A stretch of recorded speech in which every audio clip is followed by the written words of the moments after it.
Welcome to the Press Toward the Goal podcast. Well, I don't think there are many people who love sport more than I do, but I think I've found one for this episode. My guest must have worked with half of the professional sporting associations in Queensland, including the Brisbane Broncos, National Rugby League, Queensland Rugby League, Basketball Queensland, Queensland Rugby Union, and the Queensland Academy of Sport. And we can't forget as well the New Zealand Warriors. Jason Fiddes, welcome to the show. Man, that's got to go down as one of the best intros I've ever had on a podcast, mate. And yeah, that's quite a list. And maybe I need to work out quickly where I'm supposed to be and just stay there for longer than a week. Yeah, well, you obviously must love your sport and the involvement with sporting organisations all over the place, and we'll get to that in a little bit. But I thought it would be a good idea for us to start the show by kind of asking a few questions to get to know you a little bit better, if that's all right. Yeah, mate, absolutely. Yeah, first one, Apple or Android man? Apple all the way. Apple all the way. I think that's consistent with all our guests so far. Most used app on your phone? I'd have to say the Notes app. Oh, well. You Yeah, use that as a... Yeah, it's just a big it's a tip for everything that goes on in my mind. I dump everything in there from ideas to position descriptions, strat plans, reflections on my work, my faith, a whole lot of stuff, the shopping list, my passwords. I used to write full-blown sermons on the Notes app when I was in full-time pastoral ministry. So the Notes app would be the most used one on my phone. Yeah, very good. What's something you eat or drink too much of? Oh, we're getting personal now, aren't we? Okay. I eat far too many chocolate twirls. 12. In fact, 12 bites, so packs of little bites. I always have a stash in my little bedside drawers, mate. So that is my go-to at the end of a long day. What do I drink too much of? Definitely coffee. I'm on average, 4 or 5 coffees a day, which isn't great, but I'm working on those two things, mate. Yeah, well, with all the things we've already discussed you're involved with, maybe you're doing all right to only need 4 or 5. Yeah, very true, very true. Yeah. Did you have a sporting hero when you were growing up? Yeah, I did. So I'm originally from New Zealand. So when I was growing up, the New Zealand All Blacks, the New Zealand cricket team, they were right up there in regards to the bees and knees in New Zealand sport. So from a cricketing point of view, yeah, I was a massive Richard Hadley fan.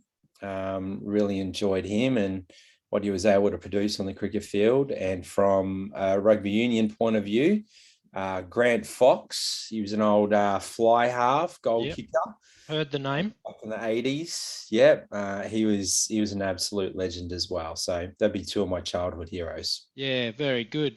Do you have any sporting memorabilia or equipment which you could never part with? Yeah, I do. I have a signed Brisbane Broncos jersey from the 2015 season, which was my last full season at the Broncos as the player welfare manager. And it was also the year we went to the grand final and lost to the Cowboys in extra time. Yeah. So I had that jersey hidden away for a few years. And then when I finally kind of got over myself, I've got that framed and hanging up in a prominent place. That's one. And I've recently just got a signed Warriors jersey, because I've just done 2 years with them in very unique circumstances, Absolutely. At a relocated club, living abroad, living in hubs, living in bubbles. But knowing that this would be my last season with them, I got a jersey that's signed, framed as well. And there'll be two pieces of memorabilia that I'll hang on to for a long time. Yeah, they would have the personal touch as well, having been involved with the players and knowing the playing squad and the journeys, particularly for that. I suppose both of them with a grand final side, but also the unique experience, like you mentioned, that the Warriors players went through. Absolutely. And I think what makes the personal touch with the Warriors jersey is that, I put the jersey out on a table in the middle of the dressing room and messaged all the boys and just said, hey, look, the jersey there is mine. It's for my personal use. If you get a minute, can you please sign it? They all did, which was great. And then when I brought it home, I was just kind of going through it. And I'm like, hang on a minute. That's my son's autograph on that jersey. And he was there doing an internship with me this year. So he was working, helping out our kit guy, and he knew why the jersey was there. So he'd be a smart aleck, and he signed it himself. So yeah, it does have a very personal connection. Yeah, very good. Well, we definitely want to delve a little bit deeper into your experiences there in the NRL with the Broncos and the Warriors. But can you tell us a little bit about the role sport played in your life growing up and how you developed a love of sport? Yeah, for sure. My family are a sporty family. So on my mother and father's side, they were all involved in sport. They love sport. They were all black cricket fans. New Zealand netball is quite big in New Zealand as well. So there was a lot of that being viewed and enjoyed in my house. But even when they parted ways, my mother and father separated when I was quite young. I felt like sport was a bit of a go-to thing Yeah, for me. I was able to, run around and just release some built up energy that, had accumulated because of my situation. And, no one's to blame there in that situation. But, I would say that was, two of the big reasons why I got into sport. Soccer was the first sport I played.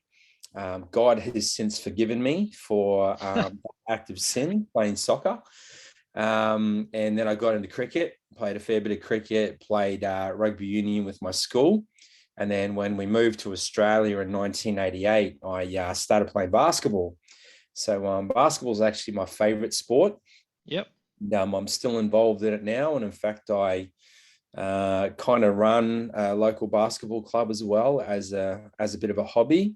But, sport for me does a lot of things, mate. It creates connection, community.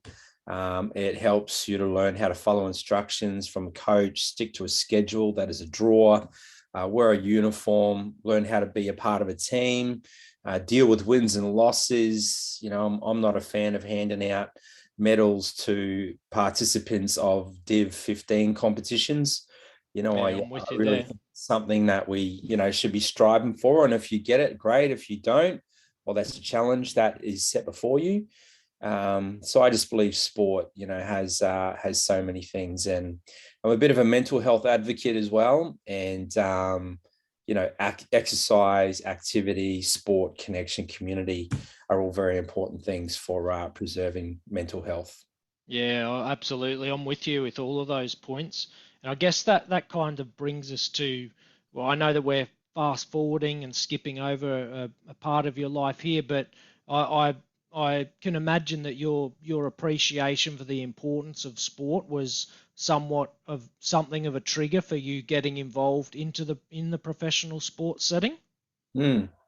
Yeah, absolutely. When I was 14, 15, I really started coming on as a basketball player. Excuse me. And I played a lot of representative ball, went to a lot of state championships, did quite well. In fact, I held the record for most three-pointers in one game for an official Basketball Queensland competition game. Nice. 14 three-pointers Wow. back in, it would have been 1992, 91, 92, something like that.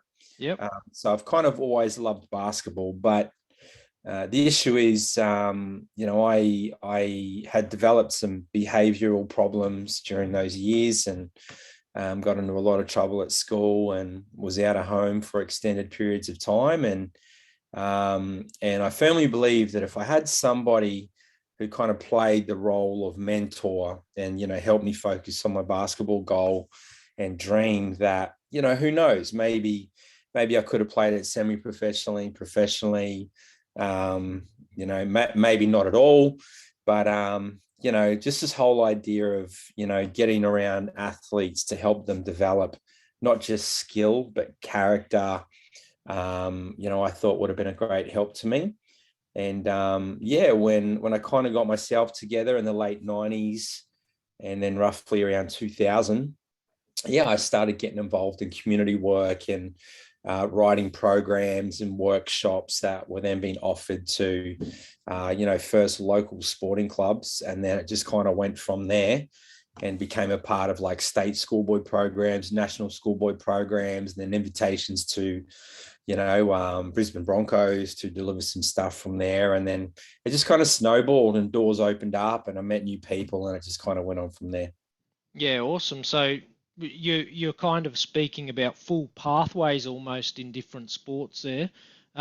You would have reached a lot of different age groups, different demographics, seen even different generations come through with the programs that you were involved with. And then you say that you get an invitation from the Broncos. How and when did that come about? Yeah, so I enrolled for a sports chaplaincy course provided by Sport Chaplaincy Australia. I think it was about 2007, if my memory serves me correctly, maybe eight.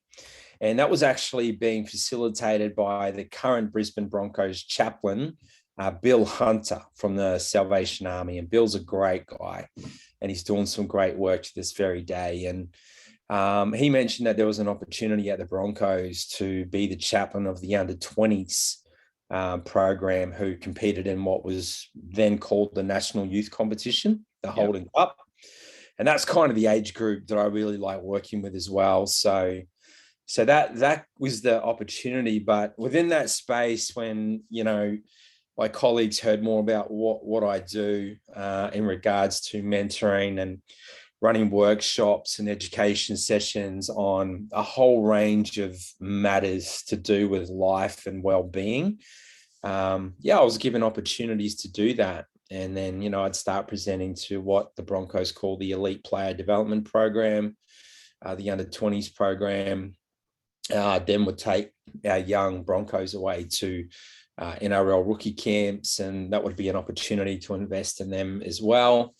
And then when you kind of get that reputation attached to you, then invitations just come in thick and fast from high performance programs at high schools and all of that, mate. So that's how that all came to be.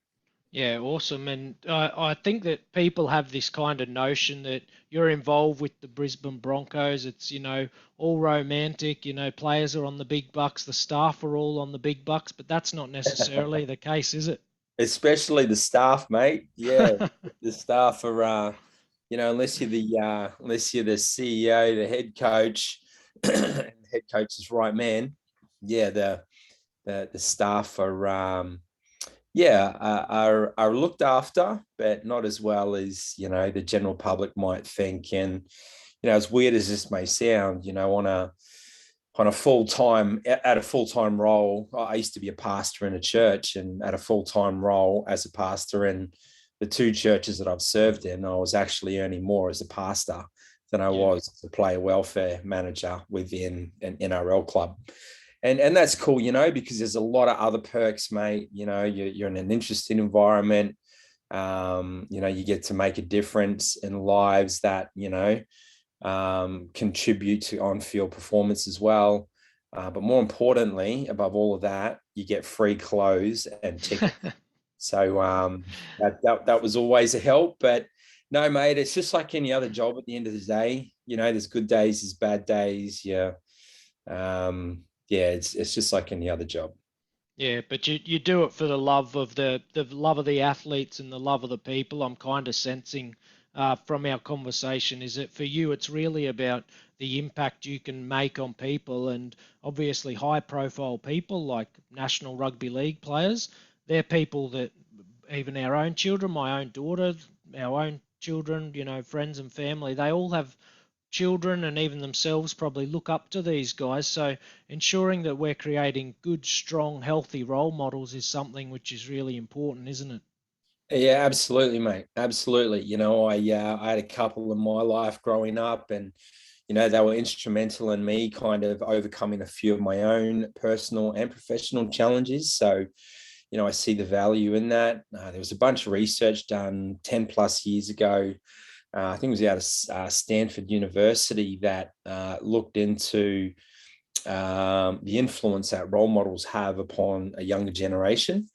And they after surveying some students, they came to the conclusion that there is up to a 90% chance that you will reflect the behavior of those that you look up to and those Wow. that you allow to influence in your life, which blew me away when I heard that. So yeah, just for me, it's just all about, working out where it is that I'm supposed to be. I am a man of faith, and I believe God ordains my steps, and he orchestrates my movements, and he creates opportunities and gives me some wisdom to be able to work which doors to go through. And then whatever door I step into, whoever's there, they are the people that I believe that he's called me to love with my heart, soul, mind, and strength, and to love as if they were my neighbor. And just along the way, that's, ended up being in all of those places that you mentioned at the start of this potty. And that is the driving force, mate, regardless of annual income, your place on the team, how many games you played, what sport you do play. That's the driving force.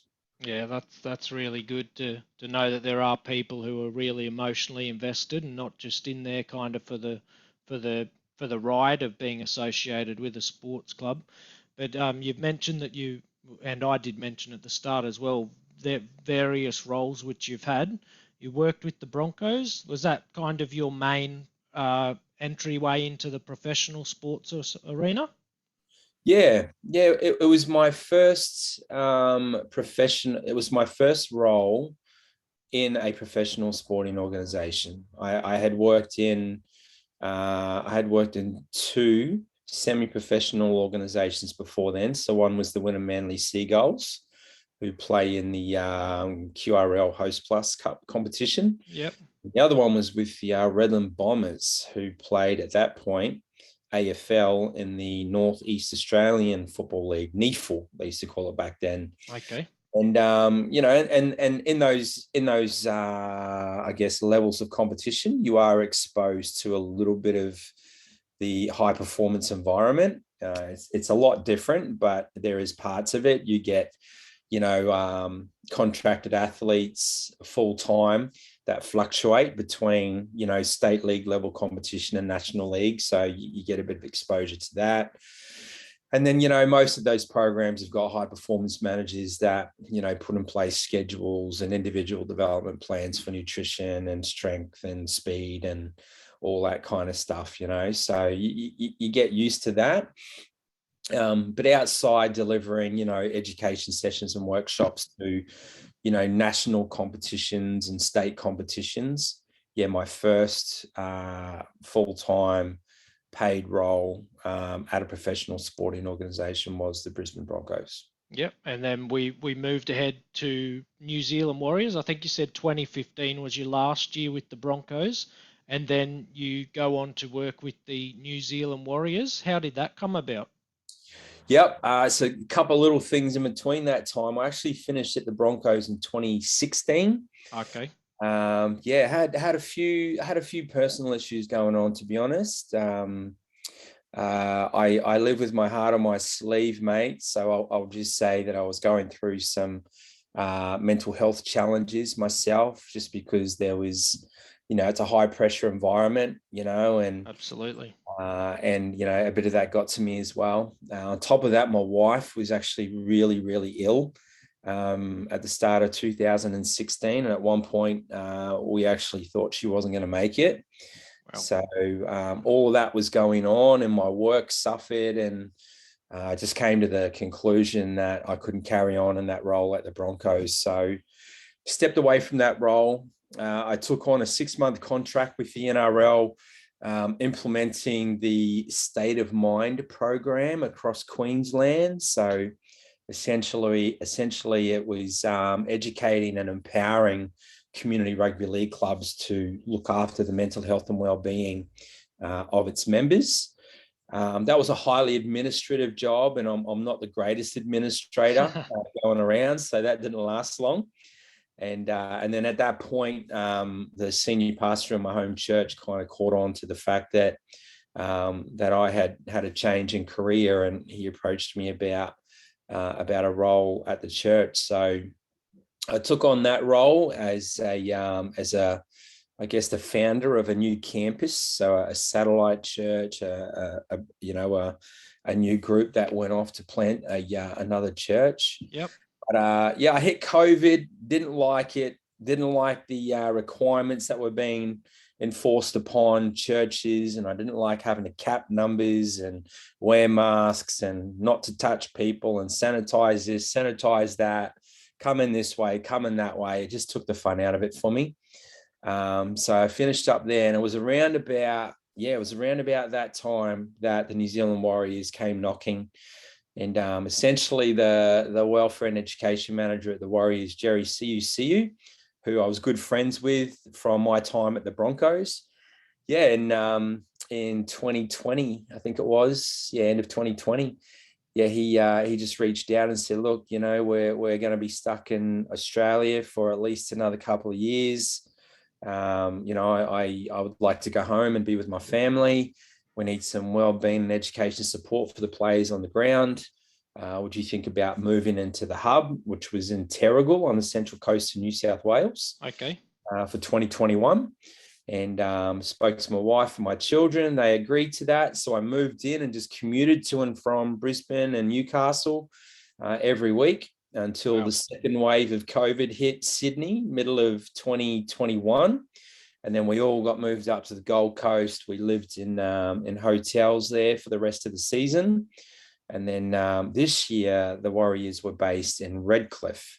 So I was able to move home and then just commute to and from Redcliffe for the season that we just had. And then, my time at the Warriors finished only a few weeks ago.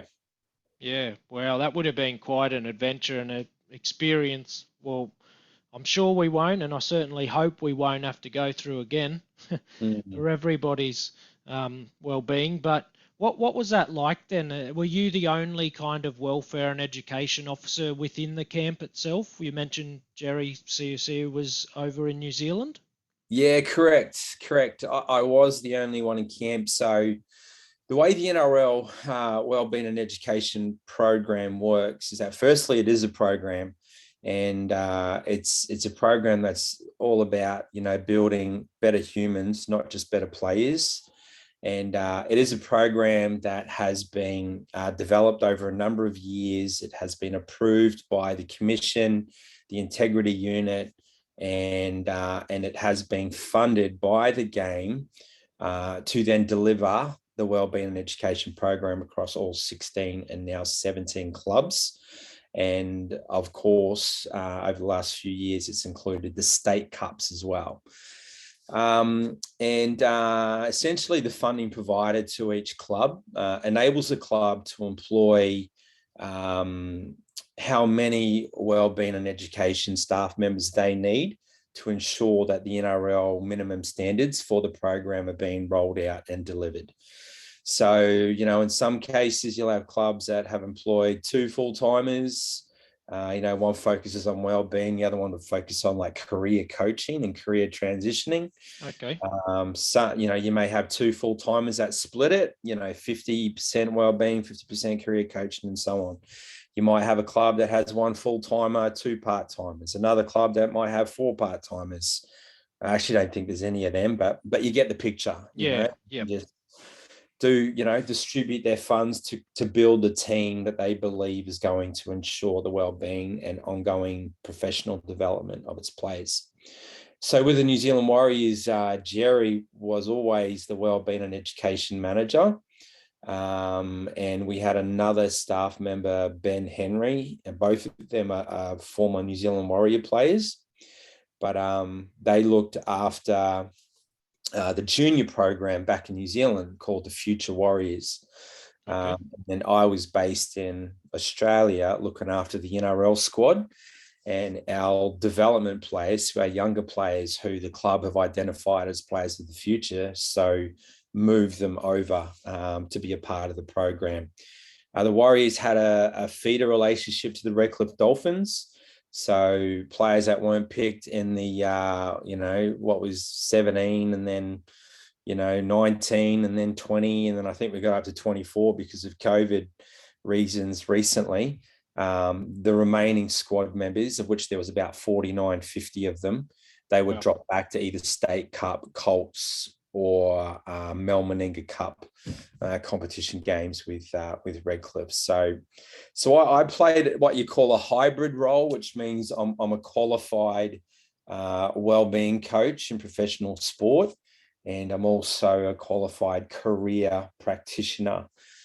So I filled two roles, and that was overseeing the NRL's wellbeing and education program and the NRL's career-wise program, which essentially is doing assessments of all contracted players in regards to wellbeing and career planning.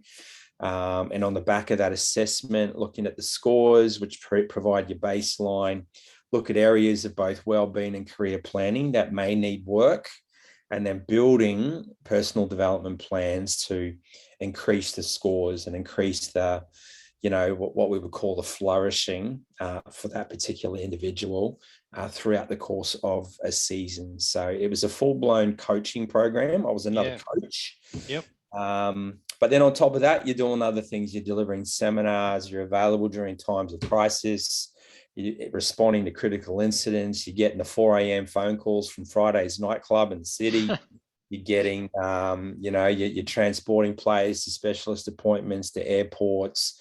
You're helping to apply for Medicare cards, licenses, rentals, you name it. There's just an other category in the role that always ends up on the Office of the Wellbeing and Education staff.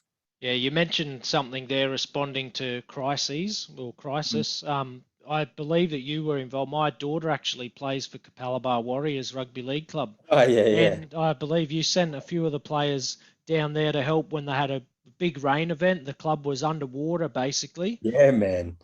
Yeah, that was flooded as. Like I follow every junior sporting club in the Redlands, which for anyone watching that has no idea where the Redlands is, Bayside, Brisbane.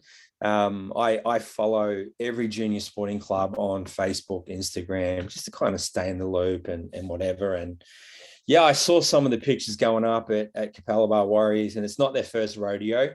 No. Whenever the rain comes, that little creek down the back overflows, and that entire bottom paddock of fields just becomes a jet skier's paradise. But yeah, the depth that it was at and how high it was going up into the clubhouse was phenomenal.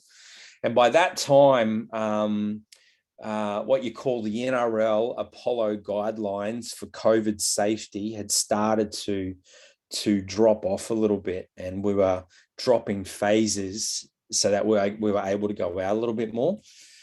And the Warriors are a good group of lads, mate. Big hearts, love their supporters, want to get out in the community. And I was also doing community engagement stuff with the boys as well when we were allowed to. And all I did, I just threw a few pictures into our little chat group and said, lads, this is one of my local footy clubs. Funny that it's got the name Warriors. I can see a little news headline, big Warriors help little Warriors. Who's up to go out for a few hours and just do some cleaning and stuff. And mate, it took me, I reckon, 10 minutes to round up about 12 lads, a mix of high profile and low profile. And then, we got out there, and I actually couldn't make it. I had a family event on up in North Queensland. And mate, the boys were spraying me all day via text on the chat. Where's Jace, mate? Where's Jace? Puts on all the hard work. He's throwing us under a bus and all this, but they really enjoyed it, and it was a great look for our club too. Yeah, that's it. And you mentioned I'm quite surprised you mentioned how quickly the guys were to kind of jump on board and want to get involved with that. And just the kids, my daughter plays under 14s there, and we were down there cleaning the club up, and there were people literally who spent a week there, took a week off work just to try and clean the area up. And Wow. the field was an absolute mess. The clubhouse was flooded. But to know that those guys so willingly did it, that's just so good to know, because the lift that the players there and the committee members and everyone got from even just the buzz of having NRL players around and pitching in, it was a huge lift. And obviously, from what you've said, it's not just something done as a PR stunt. It's something that the guys really want to give back to the grassroots. Well, in fact, I had a couple of lads in that group that said they didn't want to be in any photos, any videos, or anything like that. So when my good friend Colleen from the QRL media department came knocking and said, "We want to do a story," I'm like, "All right, we can kind of do a story, but we've got to Yeah, leave some names out. We can't have certain players in the shot, so that's the kind of blokes that that I was dealing with. And mate, we also had two of our regular NRL playing members doing weekly work at a homeless shelter in West End or Fortitude Valley. No, Spring Hill. I think it was in Spring Hill. So they were there every Wednesday night, serving food, setting up tables, cleaning the place as well. And they didn't want that on any media stuff. Reece Walsh, who is just mobbed when he goes out in public. He was doing a lot of community engagement work behind the scenes with Queensland Women's Police, supporting their events and getting along to junior carnivals and cheering on kids. He was doing some phenomenal stuff. Adam Fanor Blake, he's one of our big lads. yeah, He's always hitting me up. He's like, "Jace, I've got shoes, I've got boots, I've got gear. Can you find somewhere to donate it to?" that's awesome. And other guys like that, Bailey Sirenen, Jesse Arthurs, they were all guys that were just committed to giving things to people in need as well.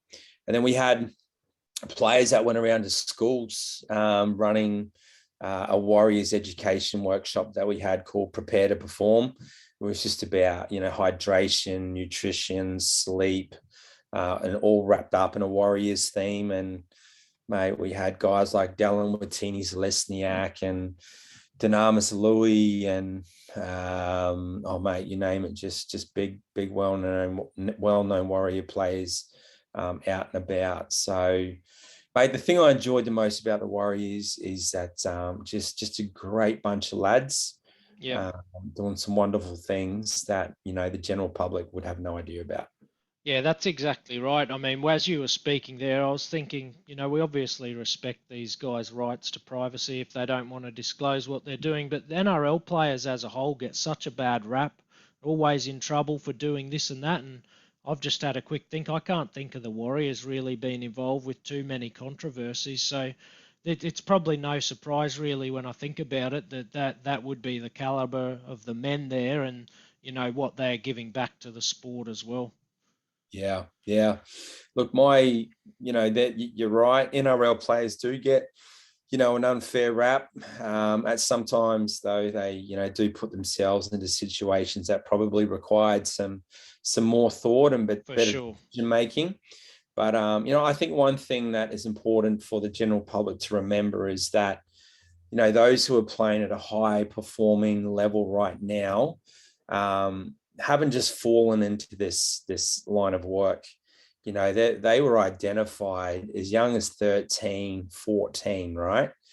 And then from there, they would have played club footy, school footy, a bit of rep footy. You get to 14, 15, you might get picked up by the Titans, the Warriors, the Titans, the Bronx, the Cowboys. Yeah. And so you're in their development programs. And what this does is It means you've got a schedule where you're up early in the morning, where you are getting home late.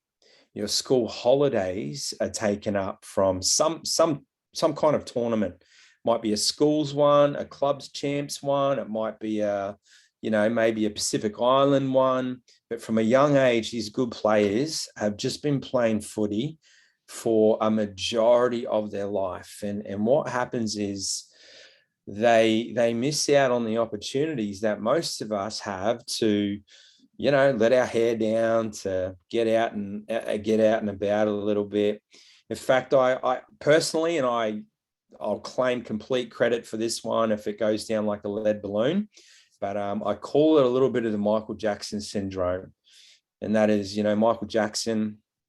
He was an entertainer at such a young age. He did well. He traveled around the world, and all the issues that we've read about in regards to Michael Jackson, which happened later in his life, many attributed to the fact that he was just a kid in an adult's body, a kid's mind in an adult's body, just making really immature decisions. And I'm not justifying anything that Michael Jackson may have or may not have done in his later life.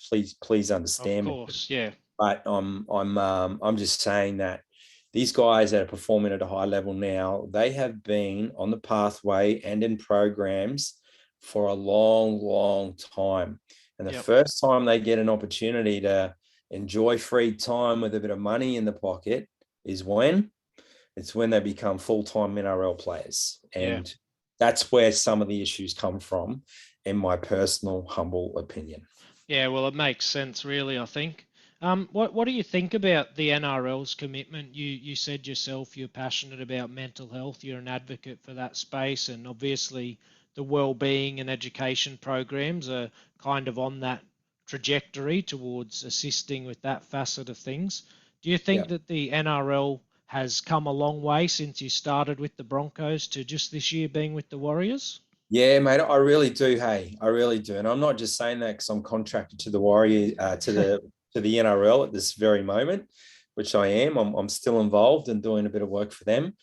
But no, I do have this interesting perspective, right? That I spent time at the Broncos, and the NRL Wellbeing and Education Program at its core was relatively similar to what it is now. There have been some changes and stuff, but it's relatively similar. I would have to say that the willingness to engage a wellbeing and education worker to have a wellbeing and career conversation or assessment, and then build plans in order to protect personal and professional health and well-being. The difference from then to now is quite significant. I remember at the Broncos, having to, pretty much, put, get people up against the wall and say, "Thou shalt have a wellbeing and education conversation with me," and that's not just the Broncos. I know that was the case across the board. Still very much an old boys game, still very much take a teaspoon of cement, harden up kind of approach. Yeah. But the last 2 years, when I've made arrangements to sit down with players one-on-one and do what we call a pre-season annual interview, where we, have that conversation, we do some assessments, we build plans, and that forms the foundation of ongoing coaching. The willingness to participate was unbelievable, and the encouragement for people to speak up if, for whatever reason, the emotional load that they're carrying is too heavy was great. The need to think about, life outside of football and beyond football. It's fantastic. So, in that, in the 5 years I was out of the game, mate, I'd have to say that there has been a greater reception and appreciation to wellbeing and education messages. That doesn't mean there's still room to improve. There are still some, like even right now, there's 2 or 3 lads from the Warriors that I can think of who, they were, sidestepping me like they were, trying to score a try and feeding me a couple of lines to, just get themselves some more time to think about the things that they know I'm wanting to know. Yeah, But overall, mate, yeah, I think the NRL was doing a great thing in this space. When you hear about incidents that happen, whether it's in a pub or a party or maybe the unexpected passing of a member in the community. yeah, There are a lot of comments that come out about what the NRL is doing and what it's not doing and what everybody thinks they're doing. And you know what? It's good. It keeps us on our toes. But a lot of people in the rugby league community, um, don't really know what is going on within the program, and they're not really interested in what's going on in the program until things like that happen. yeah, But one thing that I do know doesn't happen whenever an incident that you think well-being and education should be all over happens is you do not hear any players, not one player from any squad that'll hype up and say, my well-being and education staff aren't doing good enough in this area. They're not looking out for my well-being enough. They're not doing this. They're not educating me. You do not hear any of that, which for yeah, us is the important thing. And all we can do is just do the best we can. But human beings are unique people. They make their decisions. Some take you with open arms. Some keep a closed book. You really just gotta play the hand that's dealt to you at the end of the day. yeah. And I suppose that it is an individual thing, not only for the players, but also for the welfare and education officers with their different approaches to how they handle that. You Yeah. mentioned earlier that you've been involved with Christian ministry. Was that Mm. something that was integrated into your role as well? Yeah, not officially, not officially. So when we were living in a hub / bubble at with the New Zealand Warriors in Terrigal, Gold Coast, and then Redcliffe over the last couple of years, we had a large number of players with faith because of the high number of Polynesian players that Yep. we have. So I ran a regular life group or DNA group or cell group or whatever it is that you want to call it. And yeah, we would come together, once every week if we could, but definitely every 2 weeks, depending on our schedule and where we were going. And yeah, it was a good functioning group. We began by all coming together and saying, hey, what do you want to do in this group? And what do you want to learn about? And, all that kind of stuff. So we'd come together and have a meal, and that generally dragged in other players who wouldn't say they were players with faith, but we lived in hubs and bubbles and there wasn't anything else to do. So like, oh, perhaps we'll go to life group then. That's it. And we had some colorful characters from the squad come just to check it all out and Yeah. ask their questions and man, it was great.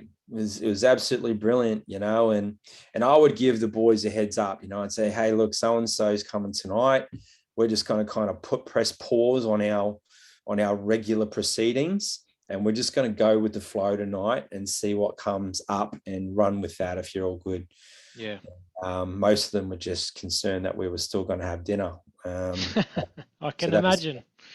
We just had dinner. We studied scripture. We began with the parables of Jesus, and then we'd pray for each other. Someone in the group would pray, would pray for the health of each other, for those that were injured, all that kind of stuff, man. So that was probably the crux of it.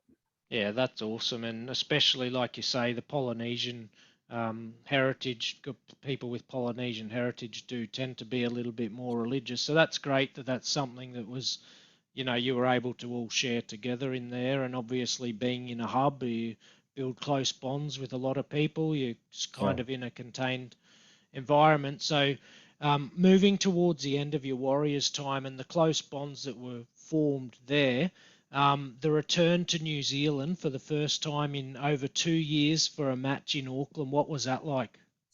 Dude, it was amazing. It was absolutely amazing. Yeah, like well-being support staff, believe it or not, are not game day critical staff, right? I mean, you've got doctors, you've got trainers that can help with any severe injury that might happen or sin bins or whatever. Home games, we would obviously be there to help out a bit more. But when it comes to road games, we didn't travel. Well, I didn't travel. Um, so to be offered an opportunity to go back to New Zealand for that first home game, was an absolute treat. And mate, I'm originally from New Zealand. Yeah. So I was already on kind of this reconnection to my own culture journey from day one. My mother's a Māori lady. My father is a Pākehā. He's from, South Island.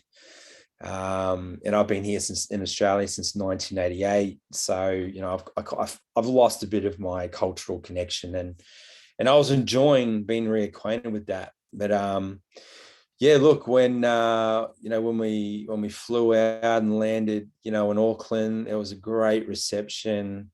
And then we went straight to the hotel because it was quite late.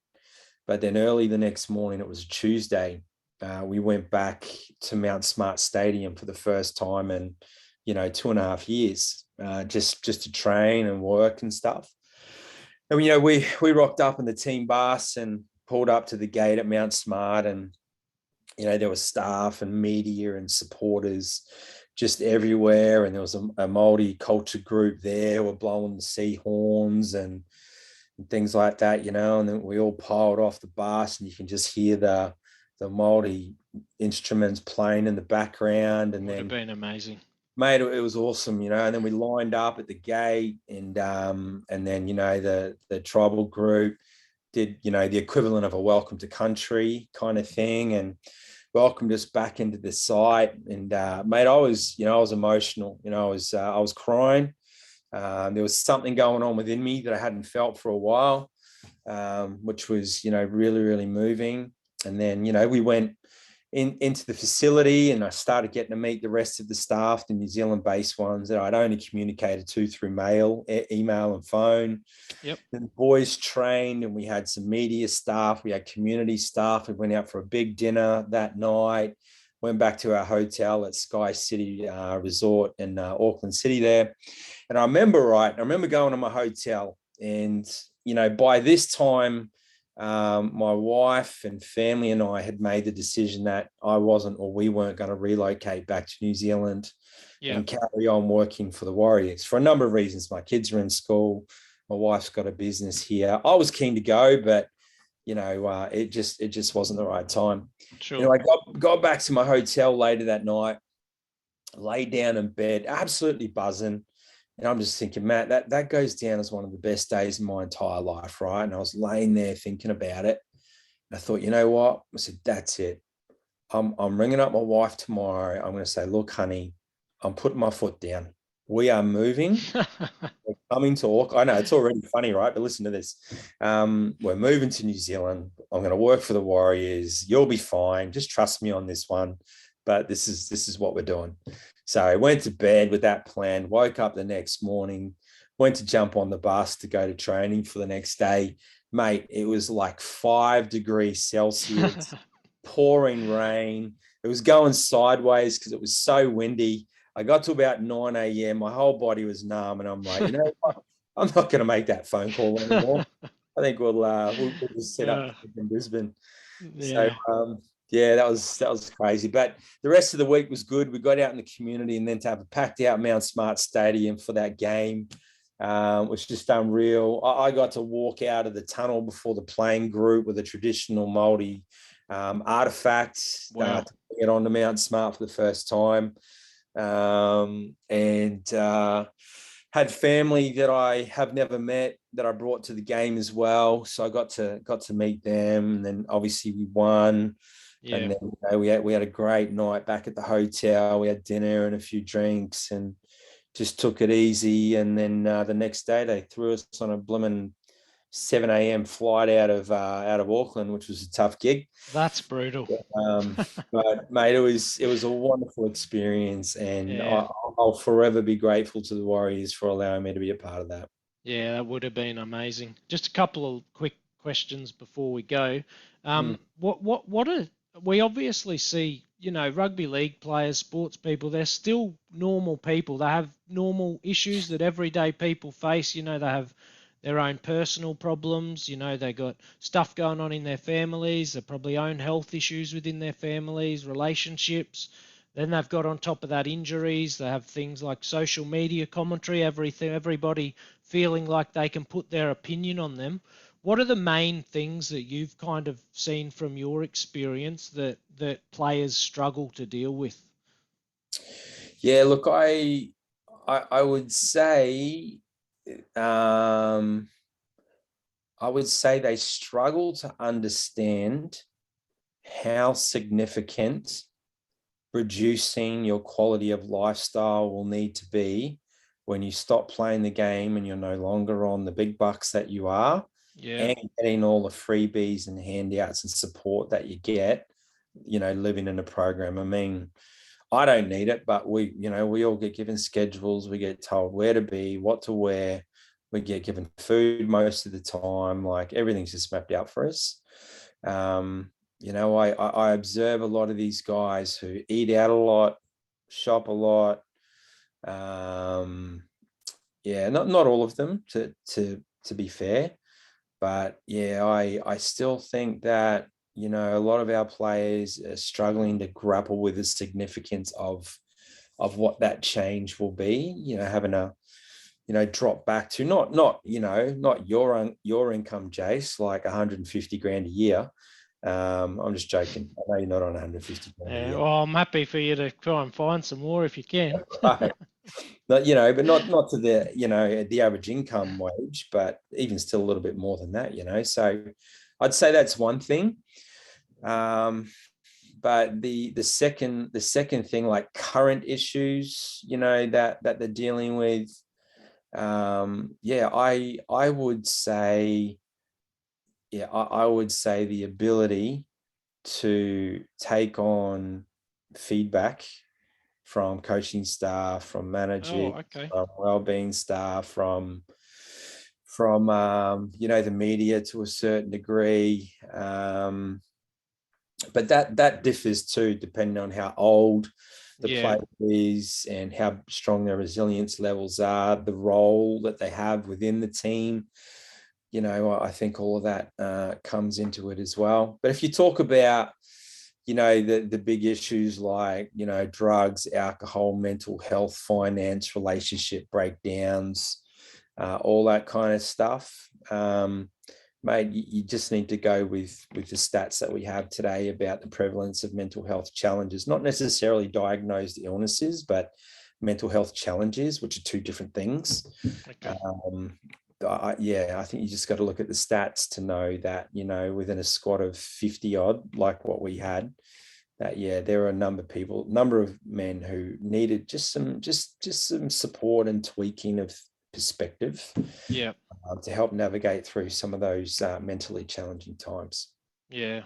Sounds like the NRL's certainly working towards that. Obviously, no one's saying that what they do is perfect, but the kind of future career planning that they're working with the players with the education officers, welfare, all of that sort of thing, certainly a good step in the right direction.